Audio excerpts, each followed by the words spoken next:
Hello everyone, इस video में आज हम पीपीएफ यानी पब्लिक प्रोविडेंट फंड अकाउंट को डिस्कस करेंगे। अब पीपीएफ अकाउंट एक सरकारी अकाउंट है, मतलब आप जितना भी अपने पैसे डिपॉजिट कर रहे हो, ये इन्वेस्टमेंट आप भारत सरकार के पास कर रहे हो, यानी आपके पैसे 101% सेफ। अब बहुत लोगों का सवाल होता है कि अगर हम अपना पीपीएफ अकाउंट प्राइवेट बैंक में ओपन करें, जैसे एचडीएफसी, आईसीआईसीआई, कोटक एक्सेट्रा, और बाय चांस अगर वो प्राइवेट बैंक डूब गया तो कहीं हमारे सारे पैसे भी तो नहीं डूब जाएंगे। देखो, यहाँ पे अपना पीपीएफ अकाउंट किसी भी बैंक अकाउंट में जाके ओपन कर सकते हो, फिर चाहे वो गवर्नमेंट हो या प्राइवेट, या फिर इवन पोस्ट ऑफिस में जाके। इससे कोई फर्क नहीं पड़ता कि आपने ये पीपीएफ अकाउंट कहाँ खुलवाया है, क्योंकि पीपीएफ अकाउंट एक सरकारी अकाउंट है एंड बैंक सिर्फ फैसिलिटी प्रोवाइड करते हैं ये बैंक अकाउंट ओपन करने की। पीपीएफ अकाउंट आप ऑनलाइन मोड से भी ओपन कर सकते हो या फिर ब्रांच विजिट करके भी। अब इस वीडियो में हम पीपीएफ अकाउंट के क्या क्या बेनिफिट्स हैं, क्या क्या फीचर्स हैं एंड पीपीएफ अकाउंट कैलकुलेटर को भी डिस्कस करेंगे। अब बात करें पीपीएफ अकाउंट की, तो ये लॉन्ग टर्म इन्वेस्टमेंट स्कीम यानी ये स्कीम 15 साल तक की होती है। इसमें आपको हर साल कुछ ना कुछ अमाउंट डिपॉजिट करना जरूरी है एंड इसमें ये जरूरी नहीं है कि जो आपने पैसे पहले साल में डिपॉजिट करे हैं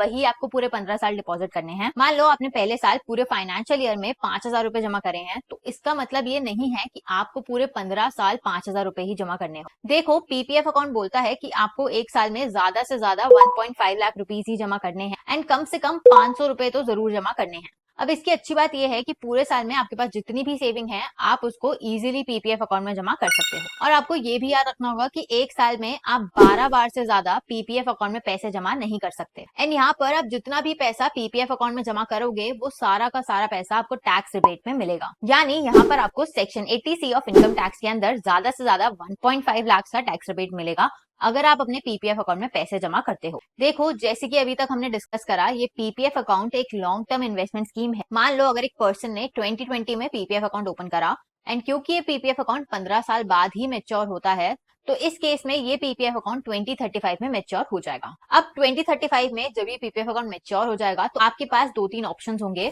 पहला ऑप्शन ये है कि जो भी प्रिंसिपल अमाउंट आपने इसमें इन्वेस्ट करा है प्लस जो भी इंटरेस्ट कमाया है, यानी सारा का सारा पैसा प्रिंसिपल प्लस इंटरेस्ट बिल्कुल टैक्स फ्री होगा, क्योंकि PPF account triple E benefit पे वर्क करता है। अब ट्रिपल ई यानी एग्जेम्प्ट एग्जेम्प्ट एग्जेम्प्ट। अब जो भी पैसे आप इन्वेस्ट करते हो यानी आपका प्रिंसिपल अमाउंट, उस पर आपको कोई भी टैक्स देना नहीं पड़ता एंड जो भी पैसा आपका ग्रो करता है यानी जितना भी आपको इंटरेस्ट मिलता है उस पर भी आपको टैक्स नहीं देना पड़ता एंड मेच्योरिटी के बाद जितना भी पैसे आपको वापस मिलते हैं उस पर भी आपको कोई टैक्स नहीं देना पड़ता, इसलिए इसको ट्रिपल ई बेनिफिट बोलते हैं। दूसरा ऑप्शन ये है कि 15 साल के बाद अगर आपको इसको एक्सटेंड करना है तो आप एक्सटेंड भी कर सकते हैं 5-5 साल के इंटरवल में, यानी 2035 में आप और 5 साल के लिए 2040 तक के लिए इन्वेस्ट कर सकते हो एंड आगे भी ऐसे। अब इसके अलावा एक और चीज है कि आप पीपीएफ अकाउंट को इंडिविजुअल लेवल पे ही ओपन कर सकते हो, इसमें ज्वाइंट अकाउंट ओपन करने का ऑप्शन नहीं होता। एक और चीज देखने वाली यहाँ ये है कि आप पहले 3 साल में ना तो अपने पीपीएफ अकाउंट को क्लोज कर सकते हो, ना ही आप अपने पीपीएफ अकाउंट के अगेंस्ट लोन ले सकते हो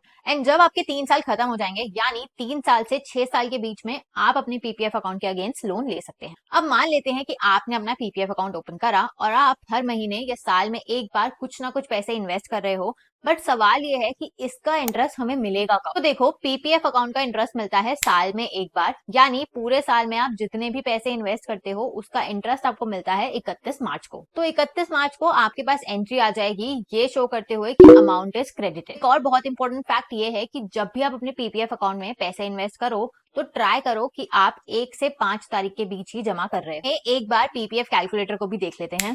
तो स्क्रीन पे आप देख सकते हो, अगर आप इन्वेस्टमेंट करते हो हर साल की 1.5 लाख रुपीस की इन पीपीएफ अकाउंट, तो इस हिसाब से आप हर महीने 12,500 रुपए इन्वेस्ट कर रहे हो एंड क्योंकि ये 15 साल की स्कीम है तो इसमें आपको रेट ऑफ इंटरेस्ट 7.1% का मिलता है।